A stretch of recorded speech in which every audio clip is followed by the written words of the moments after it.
প্রথম পাপ। শরীর তৈরি করা একটি সুন্দর বাগানে প্রথম পুরুষ আদম এবং নারী হবা বসবাস করত।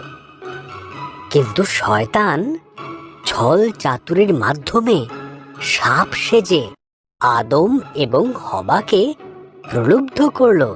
সাপ জিজ্ঞাসা করল, এইসব গাছগুলির থেকেই কি ফল খেতে ঈশ্বর তোমাদের বারণ করেছে? হবা উত্তর দিল, শুধু মাঝখানের গাছটির ফল খেতে বারণ করেছে, যদি খাই তাহলে মারা যাব। সাপ বলল, তুমি মারা যাবে না, ঈশ্বরের ওই গাছ থেকে ফল খেতে না দেওয়ার পেছনে বিশেষ কারণ আছে। যদি তুমি খাও তবে তার মতন হয়ে যাবে।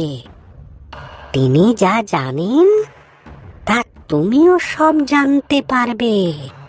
হবা ফলটি খেলো। সে তার সঙ্গে আদমকে কিছুটা ফল খেতে দিল।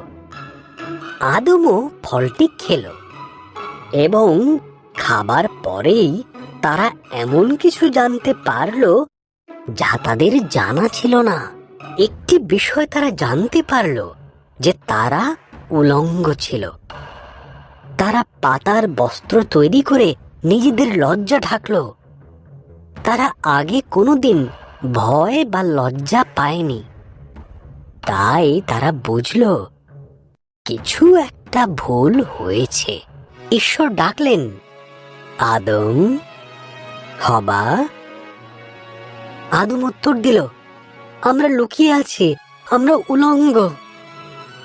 ঈশ্বর দীর্ঘ শ্বাস ফেলে বললেন, তোমরা ওই গাছের থেকে ফল খেয়েছ, তাই তোমরা জানো।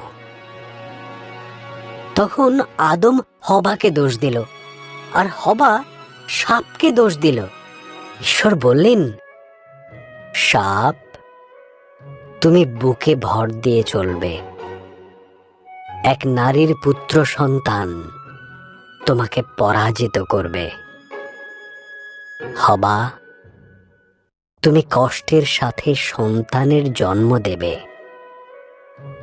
আদম, তোমাকে খাবার সংগ্রহের জন্য অনেক কষ্ট করতে হবে। এরপর ঈশ্বর আদম এবং হবার জন্য পোশাক তৈরি করে তাদের পরালেন আর বাগান থেকে বের করে দিলেন।